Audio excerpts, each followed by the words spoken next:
Observation. The organic has been monitoring Starfleet transmissions obsessively. This is not a productive use of time.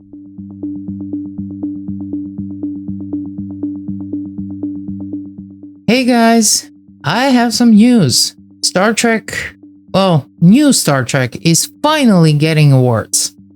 Only they're not the ones we actually want them to get. The Section 31 movie is nominated for Razzies. And that's not one, not two, but 5 nominations. It is a quantitative victory in a qualitative vacuum. Exactly. Look, I'm not gonna lie, I actually had to force myself to sit down and watch this thing. I mean, literally force myself. Once the news broke about 2026 Razzie nominations, I realized I couldn't just ignore it anymore. I was completely uninterested when Section 31 launched. This whole Discovery era take on this, I don't know, for me it's a conceptual failure. And that is why this video is so freaking late. After all nominations were announced 3 weeks ago. And I have been watching this movie for that entire time. No, not rewatching, not trying to get assets, just trying to watch it. Because it was boring. I kept falling asleep. It is a statistical anomaly in the franchise history. This is the first Star Trek project in over 30 years to receive multiple Golden Raspberry nominations. 30 years. M5, think about that. Even the movies people hated didn't sink this low. I mean, look, Final Frontier had its issues, but this is a different kind of missing the point. And look, they earned those nominations. They really did. For the record, the project has been nominated in 5 categories: Worst Picture, Worst Actress for Michelle Yeoh, Worst Supporting Actress for Casey Roll, Worst Director for Olatunde Osunsanmi, and Worst Screenplay. Yeah, worst screenplay? Yeah, I can see why.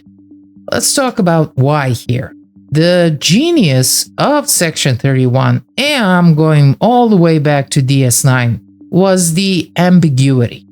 You never knew, was it actually part of the Starfleet?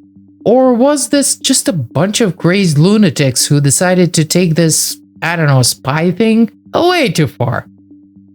It left that beautiful, messy ambiguity in the storytelling. Logic suggests that a secret organization is no longer secret if it possesses a standardized uniform and specialized badges. Exactly.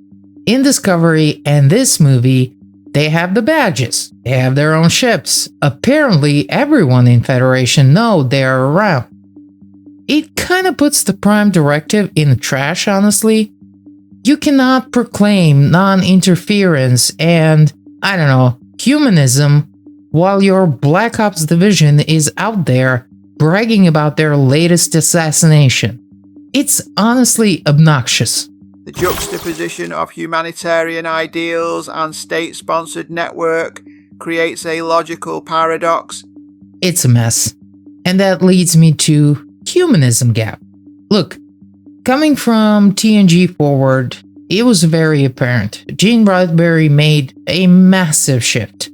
Now, TOS was all about exploration, about pushing the boundaries, imagination, but TNG was about humanism. Everything from TNG to Enterprise was based on that perspective. Now, you drop Section 31 into it, and it just doesn't fit. The screenplay appears to favor kinetic action over philosophical inquiry. Kinetic action? Yeah, that's a nice way of saying it. Felt like they were trying to make Guardians of the Galaxy but on the cheap. But it wasn't even funny. It wasn't witty. It was kind of in the middle of the road at best. Honestly, it was quite boring. If this were just some generic run-of-the-mill sci-fi movie, fine. I grew up on B-movies. I love a charming low-budget production. But when you put Star Trek ahead of the title, I really didn't appreciate it. Production value does not align with the budget allocated. Well, they did try to make it on the cheap. That's something I do know. But but here's the part that makes me the angriest. So let me check my notes here. Yeah, it's the talent waste. How do you have an actress like Michelle Yeoh, an actress of that caliber, that knowledge, and that specific place in zeitgeist, and you give her this? Ms. Yeoh's performance was hindered by a script that originated as a discarded television pilot. That's the thing. During the promotional period, I did not know if they were trying to excuse why the movie was going to be bad, or if they were actually bragging about taking a never-made TV show and cramming it into a movie. It felt like they just kind of slapped a bunch of episodes together and, I don't know, called it a day. The worst supporting actress nomination for Casey role suggests the ensemble was equally underserved by the material. Look, it's a tragedy of wasted potential. All those different paths they could have taken, and they decided to do a very low budget, cheap imitation of a Marvel movie that had nothing to say. From everything I've seen when it comes to the commentary regarding this movie, look, the fans are not being savage for the sake of it. They're exhausted. We're all tired of member berries and corporate misunderstanding of what makes Trek, well, I don't know, Trek. The Razzies are a blunt instrument, but in this instance, they are precise. You can take this with a grain of salt, but I think the Razzies are the only ones being honest about the state of so-called Discoveryverse right now. They genuinely miss the heart of the franchise. You guys wasted an Oscar winner, and you turned a secret organization into some loud, obnoxious joke? So yeah, worst picture, worst screenplay? I'm not arguing about that one. The data is conclusive. The Space for Everybody campaign failed to include the audience.